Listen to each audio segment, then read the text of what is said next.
নমস্কার। একটা খুব বিচ্ছিরি কাণ্ড ঘটেছে। পশ্চিমবঙ্গের মাননীয় বিরোধী দলনেতা আমাদের উপর খুব রেগে গেছেন। আমরা বলতে যারা সোশ্যাল মিডিয়ায় নানা রকম হইচই করি, নানা রকম খিল্লি টিল্লি করি ওনার ভাষায়, তিনি তাদেরকে সোজা পাকিস্তানে ফেলে আসবেন বলেছেন। তো ওকে নিয়ে আমাদের পরে একটা এপিসোড করার ইচ্ছে আছে, নিশ্চয়ই হবে, কিন্তু সেখানে যাওয়ার আগে আপাতত কি বলেছেন একটু দেখে নিন। এরা প্রত্যেকের Facebook account, x account, Instagram খুলে দেখুন নরেন্দ্র মোদীকে নিয়ে কি খিল্লিলা করেনি এরা। এদেরকে চুলের মুঠি ধরে পিটাতে পিটাতে ভারতবর্ষের সীমান্তের বাইরে নিয়ে গিয়ে পাকিস্তানে ড্রোনে বেঁধে ফেলে দিয়ে আসবে। তো শুনে নিশ্চয়ই বুঝতে পারলেন প্রচণ্ড অপরাধ হয়ে গেছে। একে তো নরেন্দ্র মোদীকে নিয়ে খিল্লি, এবং তারপর এমনি নয়, পিটাতে পিটাতে ড্রোনে বেঁধে সোজা পাকিস্তানে বেঁধে ফেলে আসা হবে। তো বলা বাহুল্য আমরা প্রচণ্ড ভয় পেয়ে গেছি, কারণ অনেকগুলো কারণ আছে। প্রথমত এই যে গোটা একটা মানুষকে ড্রোন পুরোটা তুলে নিয়ে যেতে পারবে কিনা যথেষ্ট সন্দেহ আছে। মাঝ রাস্তায় যদি ফেলে দেয় তাহলে নানা রকম দুর্ঘটনা ঘটবে, এবং এটা বিমান দুর্ঘটনায় মৃত্যুর মতো গ্ল্যামারাস হবে না। ড্রোন থেকে পড়ে মৃত্যু, সে নিয়ে আবার লোকে হাসি ঠাট্টা করবে। দ্বিতীয়ত পাকিস্তানের সেনারা মোটেই সুবোধ বালক না, তারা অত্যন্ত অসভ্য। ড্রোন দেখে হয়তো মাঝ রাস্তায় গুলি করে দিল, সেটা খুব বিচ্ছিরি ব্যাপার হবে। এবং তৃতীয়ত এর চেয়েও বড় ব্যাপার হচ্ছে পাকিস্তান খুব একটা বিচ্ছিরি জায়গা। অনেক প্রাকৃতিক শোভা সমৃদ্ধ জিনিসপত্র আছে জানি, এছাড়া মহেঞ্জোদারোও আছে, দেখা হয়নি, যদিও দেখার ইচ্ছে ছিল। কিন্তু ব্যাপারটা হচ্ছে নিরাপত্তার খুব অভাব। প্রধানমন্ত্রীদেরই দেখুন, পাকিস্তানের এমন একজনও প্রধানমন্ত্রী পাবেন না যিনি হয় বিতাড়িত হয়েছেন, নয় নির্বাসিত হয়েছেন, কিংবা জেলে গেছেন, কিংবা ফাঁসি হয়েছে। তো যে দেশে প্রধানমন্ত্রীর এই অবস্থা, সেখানে সাধারণ মানুষের কি অবস্থা খুবই অনুমেয়। সেখানে গিয়ে অকারণে জান খোয়াতে আমি রাজি নই। এবং এর চেয়েও বড় কথা হলো যে উনি তো তুলে ফেলে দেবেন বলেছেন, তুলে ফেলে দিয়েই খালাস। পাকিস্তান কি আমাকে নেবে? যথেষ্ট সন্দেহ আছে। এই নিয়ে একটা খুব ঠাট্টাই আর কি হয়েছিল আমেরিকায় যতবার ট্রাম্প ক্ষমতায় আসেন, এ নিয়ে দুবার এলেন, ততবার আমেরিকান লিবারালরা খুব রেগে গিয়ে চেঁচামেচি করে বলেন আমেরিকায় আর থাকবো না, সোজা কানাডায় চলে যাব। তো কানাডা পাকিস্তানের মতো ব্যাপার না, ওটা নাকি খুব ভালো জায়গা, তো সেখানে চলে যাবেন বলেন। তা কানাডিয়ানরা সত্যি সত্যি খুব ভদ্রলোক, ভালো জায়গায়, যেহেতু তারা খুব মন দিয়ে পুরোটা শোনে, কিচ্ছু বলেন না। কিন্তু একদিন এক কানাডিয়ান খুব রেগে গিয়ে বলল, ওরা তো আসবে বলছে, কিন্তু আমরা কি নেব? তো এক্ষেত্রেও সে কথা প্রযোজ্য। কানাডিয়ানরা তো খুব ভদ্রলোক, কিন্তু পাকিস্তানিরা তো এরকম ভদ্রলোক নয়। ওরা কি আদৌ নেবে? তো ফলে এই সমস্ত ঝামেলায় আমরা একেবারেই পড়তে চাই না। আমি ব্যক্তিগতভাবে তো একদমই চাই না। এবং আপনারাও যদি পড়তে না চান তাহলে মনে রাখবেন যে খিল্লি একদম করবেন না, এবং তার চেয়েও বড় কথা, কোনো প্রশ্নই একদম করবেন না। না, কোনো প্রশ্ন নয়, কিছু প্রশ্ন করতেই পারেন যেগুলো নিরাপদ। যেমন ধরুন, গোমূত্র পানের সময় আগে বা পরে পান পরাগ খাওয়া যাবে কিনা, হনুমান চালিসা পড়ার আগে হিন্দি গানের সঙ্গে একটু নাচা যাবে কিনা, সেখানে কোনো মহিলা থাকতে পারেন কিনা। এবং তার চেয়েও গুরুত্বপূর্ণ আরও জটিল জটিল প্রশ্ন করতে পারেন, যেমন পাকিস্তানে যে সবাই পশ্চিম দিক ফিরে নামাজ পড়ে, তো তাদের পশ্চাৎ দেশটা তো ভারতের দিকে থাকে, এটা কি ভারতকে অপমান করার জন্যই করা হয়, এবং সেই জন্য কোনো প্রতিকার বা প্রতিশোধ নেওয়া যায় কি না, এই সমস্ত প্রশ্ন করতে পারেন। কিন্তু যেগুলো করবেন না সেগুলো হলো ভুলভাল প্রশ্ন। যেগুলোকে আপনারা সিরিয়াস প্রশ্ন ভাবেন, সেগুলো কিন্তু আসলে ভুলভাল প্রশ্ন। তো যাদের নিয়ে কোনো প্রশ্নই করা যাবে না, এরকম একটা ছোট্ট তালিকা বানানো যায় আমার সুবিধার্থে এবং আপনাদেরও সুবিধার্থে। তার 1 নম্বরে আসবে, মানে যাদের নিয়ে কোনো প্রশ্নই করা যাবে না, তার মধ্যে 1 নম্বরে আসবে সেনাবাহিনী বা তাদের যারা চালায়। এদের নিয়ে আপনি কোনো প্রশ্ন করতে পারেন না। পুলিশ আপনার পাড়ায় থাকে, আপনি জানেন, তারা যদি কোনো রকম নিষ্ক্রিয়তা দেখায়, ধরুন আপনার পাড়ায় পরপর 6টা চুরি হয়ে গেল, পুলিশ একবারও এলো না, এইরকম যদি নিষ্ক্রিয়তা দেখায়, তাদের নিয়ে আপনি 100 বার প্রশ্ন তুলতে পারেন। কিন্তু মনে রাখবেন, দেশের লোকের জান মাল যাদের উপর নির্ভরশীল, তারা কিন্তু সমস্ত প্রশ্নের ঊর্ধ্বে। এখানেই দেখুন না যে কাশ্মীর তো প্রায় পুরোটাই সেনাবাহিনীর হাতে তুলে দেওয়া হয়েছে অনেক দিন ধরেই, 370 তুলে অনেক কিছু হলো। তো আপাতত আন্দাজ প্রায় 5-6 লক্ষ সেনা নিয়োজিত, এরকম শোনা যায়। কিন্তু তারপরেও সীমান্ত থেকে অনেক কিলোমিটার দূরে জঙ্গিরা নির্বিচারে, শুনলাম যে জিজ্ঞাসাবাদ করে, এমনকি কেউ কেউ বললেন প্যান্ট ট্যান্ট খুলে পরীক্ষা করে 26 জন মানুষকে মর্মান্তিকভাবে অকাতরে মেরে ফেলে রেখে গেছে। কোনো সেনা তাদের আটকায়নি, একটা গুলিও করেনি, এবং তারপর তারা পিকনিকের মতো হাঁটতে হাঁটতে নিজের আনন্দে হাওয়া হয়ে গেছে। তো এইটা যদি আপনার পাড়ায় হতো আপনি নিশ্চয়ই প্রশ্ন করতে পারতেন, পরপর কেন 6টা চুরি হয়েছে, কেন পুলিশ রাত পাহারা দেয়নি, কেন অভিযোগ করার পর আসেনি। কিন্তু এখানে কোনো প্রশ্ন করবেন না, কারণ পুলিশ পোস্টার দিয়ে এরপর কী করেছে, পাবলিককে আততায়ী খুঁজে দিতে বলেছে, এখানেই কর্তব্য শেষ। এবং এটাকে যদি আপনার মনে হয় যে অপদার্থতার তাজমহল কিংবা কুতুব মিনার, কাজের সময় কি করছিলেন সেনা বা তার কর্তা ব্যক্তিরা, ওখানে কেন কেউ ছিলেন না, কেন সেনা আসেনি, পুলিশ এতদিন পরে কেন পোস্টার দিচ্ছে, সে নিয়ে প্রশ্ন করা যাবে না, এটা মনে রাখবেন। কারণ এটাই প্রথম সূত্র, নিউটনের যেমন 3টে সূত্র আছে, এখানেও আপনার নিরাপত্তার প্রথম সূত্র এই যে সেনাবাহিনীকে নিয়ে কোনো প্রশ্ন করবেন না। তো সেনাবাহিনীর কথা যখন বললাম, এটা বলে রাখাও ভালো যে তাদের অবস্থা কিন্তু একেবারেই ভালো না, খুব খারাপ পরিস্থিতিতে তারা অনেক ক্ষেত্রেই কাজ করেন এবং দশকের পর দশক ধরে সীমান্ত সংঘর্ষ হয়েই যাচ্ছে। আমাদের রাজনীতিবিদরা কী করেছেন সে নিয়ে আপনার মাথায় প্রশ্ন আসতেই পারে।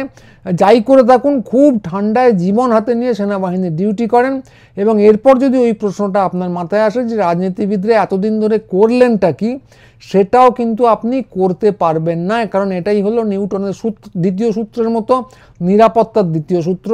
সূত্রটা এই যে দেশের মাতাকে কোনো প্রশ্ন করা যাবে না। মানে যদিও তিনি নির্বাচিত, যদিও তিনি সার্জিক্যাল স্ট্রাইকের নামে ওই উরি এবং পুলওয়ামার পরে প্রচুর ঢাকঢোল পিটিয়ে, প্লেন টেন পাঠিয়ে, বোম টোম মেরে যা মেরে এসেছিলেন তা হচ্ছে কয়েকটা পাইন গাছ এবং একটি কাক, তবুও মনে রাখবেন তিনি উচ্চঘর, রীতিমতো কংসরাজের বংশধর। ফলে প্রশ্ন তাকে করা যাবে না। যে বিদেশি মাধ্যম আপনি অনেক কিছু পড়বেন তার নামে, যেমন আমি এই দুদিন আগে পড়লাম যে এই প্রচণ্ড যুদ্ধে যেখানে এখনও একজনও আততায়ী, মানে পহেলগাঁওয়ের একজনও আততায়ী ধরা পড়েনি, কিন্তু মনে রাখতে হবে সেখানে কাকও মারা যায়নি, মারা গেছে হচ্ছে ভারতীয় বাহিনীর বেশ কয়েকটা রাফাল। কেউ বলছে 2টো, কেউ বলছে 5টা। আমেরিকা এবং ফ্রান্সের বিশেষজ্ঞরা এই সমস্ত কথাবার্তা বলছেন। সামরিক বাহিনী, ভারতীয় সামরিক বাহিনীর লোকেরা প্রশ্নটা এড়িয়ে গেছেন। আপনার মনে হতেই পারে পুরোটাই একরকমভাবে মেনে নেওয়া, এবং সত্যি হলে এটা পাইন গাছের থেকে অনেক বড় কেচ্ছা, কারণ এই এক একটা প্লেনের দাম আমি ঠিক জানি না, ইন্টারনেটে পড়লাম 2,500 কোটি টাকা বা তার চেয়েও বেশি। এবং এত ঢাকঢোল পিটিয়ে 7 কোটি মন তেল কিনে কি হলো, এরকম প্রশ্ন আপনার মাথায় আসতেই পারে। কিন্তু মনে রাখবেন যে দ্বিতীয় সূত্র অনুযায়ী যত প্রশ্নই আপনার মাথায় আসুক, এই প্রশ্নগুলো আদৌ করা যাবে না। কারণ আপনি মনে রাখবেন যে বহির্বিশ্বের মিডিয়া মানেই পাকিস্তানি মিডিয়া, মুক্ত চিন্তা মানেই কিন্তু পাকিস্তানি কারবার। শুনে হাসি পাচ্ছে, একদম হাসবেন না, কারণ এটা একেবারেই হাসির ব্যাপার নয়, এটা হলো রীতিমতো ব্যবসার ব্যাপার, হিন্দিতে যাকে বলে ব্যাপারের ব্যাপার। রাফাল কোম্পানির শেয়ার আপনি নিশ্চয়ই জানেন যে এই কাণ্ডের পর পড়ে গেছে। চীনে কোম্পানির শেয়ার, যারা ওই নাকি উল্টো দিকের জিনিসপত্র বানিয়েছিল, তাদের শেয়ার বেড়ে গেছে, শেয়ারের দাম।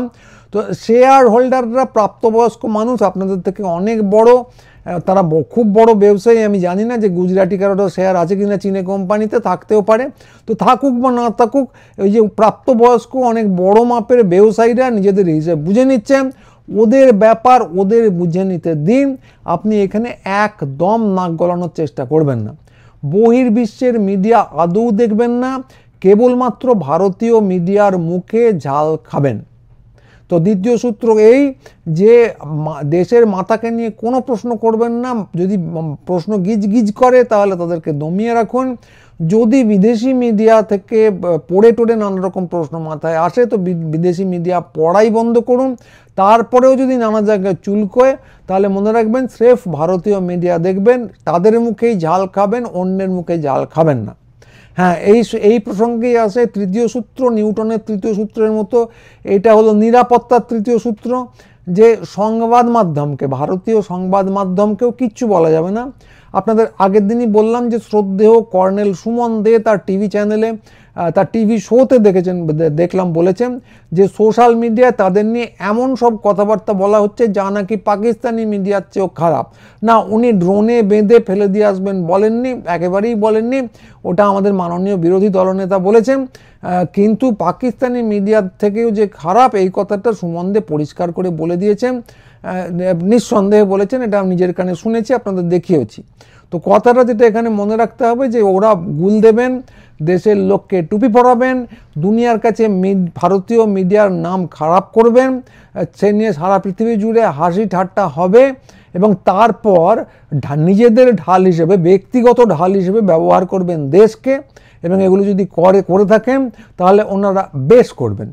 ডাক্তারদের যেমন প্রথম কাজ হলো যে রুগী পরে, আগে দেখতে হবে ল্যাজ তুলে এটা পাকিস্তানি না ভারতীয়, তারপর চিকিৎসার ব্যাপার, ওটাই এথিক্স। সাংবাদিকদেরও কিন্তু মনে রাখতে হবে তাই। খবরটা ঠিক না ভুল সেটা পরের কথা, আগে দেখতে হবে যে খবরটা এড়ে না বক না। ফলে সূর্য কোন দিকে উঠছে, পৃথিবী কীরকম করে ঘোরে, এই সমস্ত খবরগুলো নানা জায়গায় আপনি নানা রকমভাবে পেতেই পারেন। কিন্তু এই ব্যাপারে ভারতীয় মিডিয়া যা বলছে তার উপর সম্পূর্ণ বিশ্বাস রাখবেন। ভারতীয় মিডিয়া যদি বলে যে সূর্য পশ্চিম দিকে উঠেছে আজ এবং আগামীকাল থেকে তাই উঠবে, তাহলে সেটাই আপনাকে বিশ্বাস করতে হবে।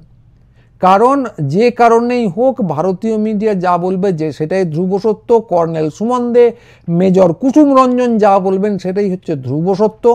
অন্য জায়গায় যা বলা হচ্ছে তা যদি যুক্তিসঙ্গত হয়, সেটা শুনে যদি মনে হয় এটা ঠিকও বলছে, তাহলেও সেটা মানা যাবে না। কারণ ঠিক ভুলটা এখানে বড় কথা নয়, এখানে দেখতে হবে ল্যাজ তুলে যে খবরটা এড়ে না বক না। এবং ওরা যদি বলেন যে ওরা ভারতের স্বার্থে করছেন, দেশের স্বার্থে এগুলো করছেন, দেশের স্বার্থে গুলবাজি করছেন এবং দেশের স্বার্থে যা যা করে চলেছেন মিথ্যে কথা প্রচার সবকটাই দেশের স্বার্থে, তাহলে সেগুলো নির্দ্বিধায় মেনে নিতে হবে। তা এই হলো মোটের উপর তিনটে সূত্র, নিউটনের তিনটি সূত্রের মতো এটাও হলো আপনার নিরাপত্তার তিনটি সূত্র। তো আমরা এটাই করব, কারণ আমরা ড্রোনে চড়ে পাকিস্তান যেতে চাই না, রাস্তায় দুর্ঘটনাতেও পড়তে চাই না।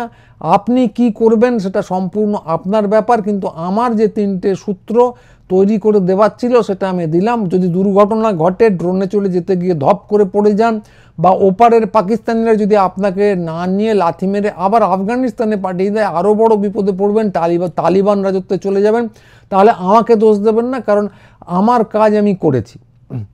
আর হ্যাঁ, শ্রদ্ধেয় বিরোধী দলনেতাকে নিয়েও একটা এপিসোড করার ইচ্ছা আছে। এবং এই যে আমাদের সংবাদ মাধ্যম এবং শ্রদ্ধেয় আমাদের উনিজি প্রধানমন্ত্রী, এতে নিয়েও আমরা একাধিক এপিসোড করার ইচ্ছা আছে। কিন্তু মনে রাখবেন যে এগুলো সবই কিন্তু শ্রদ্ধা জ্ঞাপনের জন্য, কাউকে ঠাট্টা তামাশা খিল্লি করার জন্য নয়। কারণ পিটাতে কেউ আমাকে সোজা ড্রোনে বেঁধে পাকিস্তান পাঠিয়ে দেবে, এটা আমার হজম হবে না। ফলে এই ধরনের শ্রদ্ধা জ্ঞাপন আমরা আজকে যেমন করলাম, সেরকম শ্রদ্ধা জ্ঞাপন আমরা করে চলবো। গুরুচণ্ডালী অবশ্যই শেয়ার করবেন। হ্যাঁ, আপনারা পাকিস্তানে যান বা না যান, যারা এটা শুনে খ্যাক করে হাসলেন, তারা কিন্তু একটা কাজ অবশ্যই করবেন, যে সাবস্ক্রাইব করবেন এবং ভিডিওটা নানা লোককে পাঠাবেন। কারণ এই শ্রদ্ধা জ্ঞাপন শুধু আমরা করলেই তো হবে না, বাংলার যে অগণিত মানুষ আছেন তাদের প্রত্যেককে এই শ্রদ্ধা জ্ঞাপনের যে শিক্ষা সেটা দিতে হবে। হোয়াটসঅ্যাপ দিয়ে পুরোটা হচ্ছে না, হোয়াটসঅ্যাপ ইউনিভার্সিটি নানা জায়গাতেই ফেল করছে, অনেকে ঠাট্টা তামাশা করছে। আমাদের ইউটিউব চ্যানেলের মাধ্যমে, আমাদের ভিডিওর মাধ্যমে আমরা সেগুলো পৌঁছে দেবো। ফলে নিজে দেখবেন, অন্যকে দেখাবেন, নিজে যদি হাসেন হাসবেন, অন্য যদি হাসে হাসুক, কিন্তু প্রশ্ন তুলবেন না। এবং যেটা বললাম, গুরুচণ্ডালী অবশ্যই সাবস্ক্রাইব করবেন, আমাদের সাইটে ইচ্ছে হলে লিখবেন, এরকম আরও অনেক জিনিস পাবেন। এবং ভবিষ্যতে দেখতে হলে আমাদের সঙ্গে থাকুন, ছোট মিডিয়ার সঙ্গে থাকুন। আজকে এইটুকুই, নমস্কার।